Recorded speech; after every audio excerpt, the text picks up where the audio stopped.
देवेंद्र फडणवीस यांच्या घरामधील बाप्पाच्या दर्शनासाठी आमदार, खासदार आणि मंत्र्यांची रीघ. मतदारसंघामधील अंतिम टप्प्यामधली कामं तात्काळ मार्गी लावा. महायुतीमधल्या नेत्यांबद्दल बोलणं टाळा, फडणवीसांचा सल्ला.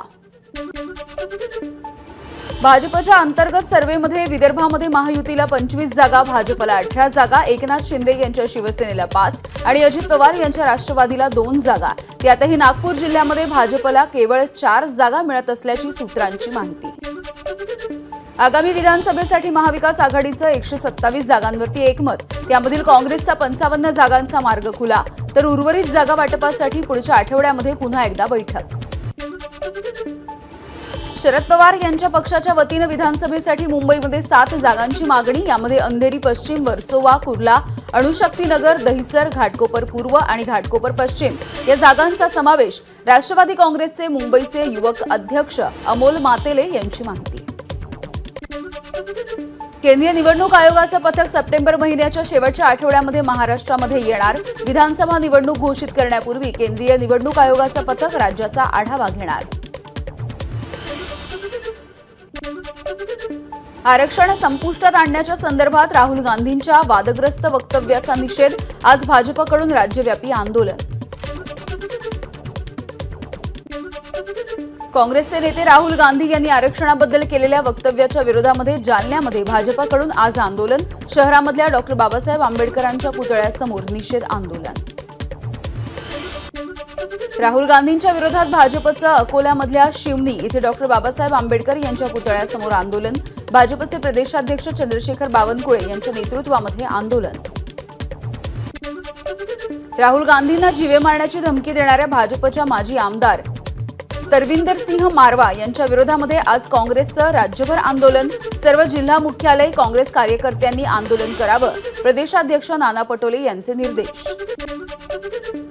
पंतप्रधानांनी सरन्यायाधीशांच्या घरी गणपती दर्शनासाठी जाण्यामध्ये गैर काय? भाजपचे प्रदेशाध्यक्ष चंद्रशेखर बावनकुळे यांचा सवाल. या गोष्टींवरती राजकारण करणं हे नासक्या विचारांचं लक्षण. बावनकुळेंची विरोधकांवर टीका.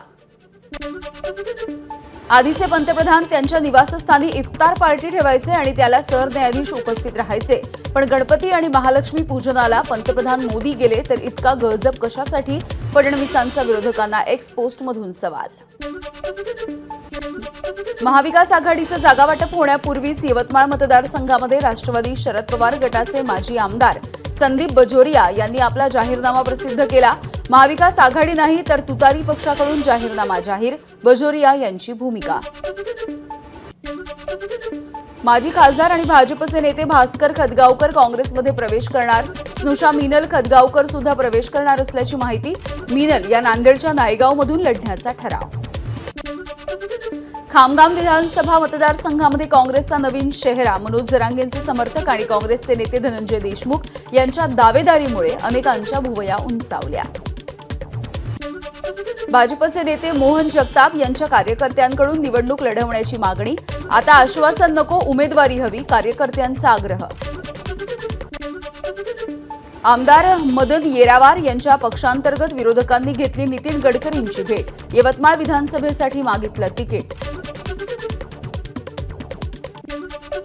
डॉक्टरांना पुन्हा कामावरती आणण्यामध्ये अयशस्वी ठरल्यामुळे ममता बॅनर्जींनी मागितली जनतेची माफी. त्यांना माझी खुर्ची हवी असेल तर राजीनामा देण्यासाठी तयार. सत्तेसाठी हापापलेली नाही, ममता बॅनर्जी यांचं वक्तव्य. बदलापूर घटना उशिरा कळवणाऱ्या शिक्षण अधिकाऱ्याचं निलंबन योग्य. शालेय विद्यार्थ्यांच्या सुरक्षेची जबाबदारी त्यांचीच, ती जबाबदारी झटकू शकत नाहीत. राज्य सरकारचं प्रतिज्ञापत्र. हायकोर्टामध्ये आज तातडीची सुनावणी. बदलापूर घटनेच्या दरम्यान महिला पत्रकाराचा अपमान करत विनयभंग केल्याप्रकरणी वामन म्हात्रेंवरती गुन्हा दाखल.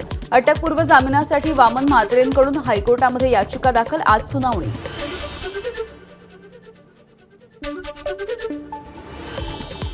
उल्हासनगरमध्ये नामांकित शाळेमधील शिक्षकाकडून 7 वर्षांच्या विद्यार्थिनीचा विनयभंग. हिल लाईन पोलिसांकडून आरोपी शिक्षकाला तात्काळ अटक. ही शाळा मोठ्या राजकीय नेत्याची असल्याची माहिती.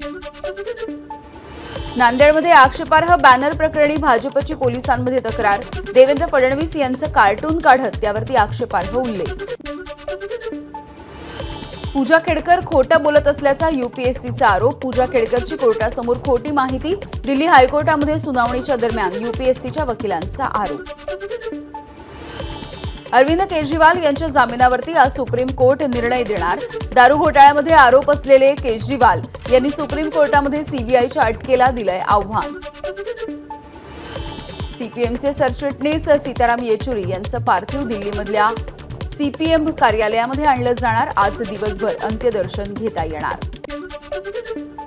भारतीय जनता पार्टीचे प्रदेशाध्यक्ष चंद्रशेखर बावनकुळे शुक्रवारी आज वाशिम जिल्ह्याच्या दौऱ्यावर। जिल्ह्यातील विधानसभा मतदारसंघाचा दौरा करणार असून कार्यकर्त्यांशी संवादही साधणार। गोंदिया जिल्ह्यामधून काँग्रेस खासदारांच्या व्हिडिओच्या नंतर भाजपा आमदाराची स्टंटबाजी। आमदाराची विजय रहांगडालेची ट्रॅक्टरवरती बसून स्टंटबाजी, व्हिडिओ सुद्धा व्हायरल। काल रात्री अंबरनाथ एमआयडीसीच्या मोरिवली परिसरामधील रासायनिक कंपनीमधून गॅसची गळती। संपूर्ण अंबरनाथ शहरामध्ये पसरला होता केमिकलचा धूर। सध्या परिस्थिती नियंत्रणात।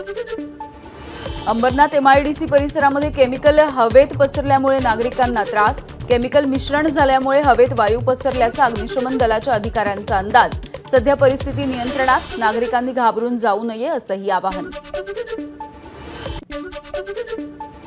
मालवणमध्ये नव्या पुतळ्यासह शिवसृष्टी उभारण्याचा प्रस्ताव मंत्री दीपक केसरकर यांनी मुख्यमंत्र्यांसमोर मांडला। 100 कोटींचा प्रस्ताव। कोस्टल रोड वांद्रे सीलिंगचं मुख्यमंत्र्यांच्या हस्ते उद्घाटन। आजपासून पूल वाहतुकीसाठी खुला होणार। मरीन ड्राईव्ह ते वांद्रे हे अंतर 12 मिनिटांमध्ये पार करता येणार। मुंबईमधल्या आरपीएफ मैदानावरती धारावी पुनर्विकास प्रकल्पाचा भूमिपूजन सोहळा पडला पार। आधुनिक धारावीच्या निर्मितीसाठी सरकारचं मोठं पाऊल। मुंबईमध्ये पे अँड पार्कची सुविधा उपलब्ध। दुचाकी आणि चारचाकी वाहनांची संख्या वाढल्यामुळे पार्किंगची समस्या। मुंबई महानगरला जागतिक आर्थिक केंद्र म्हणून विकसित करण्याच्या संदर्भात नीती आयोगाच्या अहवालाचं प्रकाशन। मुख्यमंत्री शिंदे आणि उपमुख्यमंत्री देवेंद्र फडणवीस यांच्या उपस्थितीमध्ये कार्यक्रम संपन्न। रत्नागिरीच्या मंडणगड तालुक्यामधल्या सडे पवारवाडीमधल्या बाप्पासमोर ग्रामीण संस्कृतीचं दर्शन घडवणारा देखावा। गोंदियाच्या मोरगाव अर्जुनी तालुक्यामधल्या पंचायत समितीमधले कंत्राटी अभियंते एसीबीच्या जाळ्यात। घरकुलाच्या धनादेशावरती सही करण्यासाठी 7,000ची लाच घेताना रंगेहात पकडला।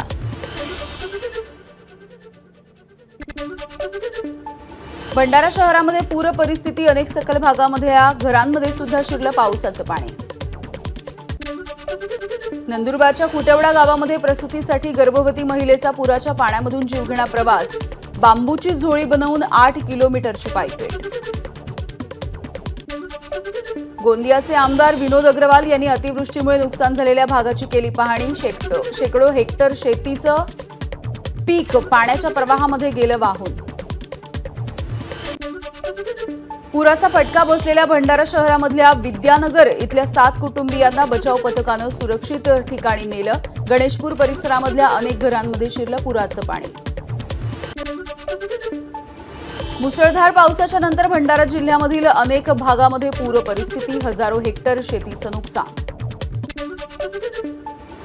कऱ्हेच्या पात्रामध्ये पोहायला गेलेल्या 7 वर्षीय विराज सतीश कापरे या मुलाचा मृत्यू। पुरंदर तालुक्यामधली घटना।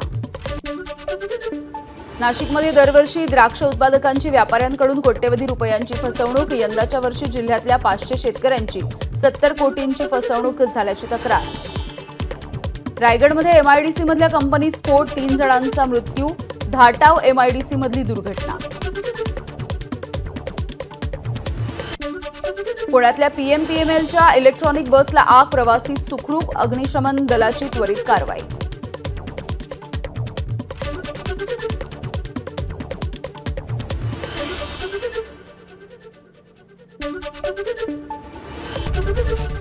एबीपी माझा, उघडा डोळे बघा नीट।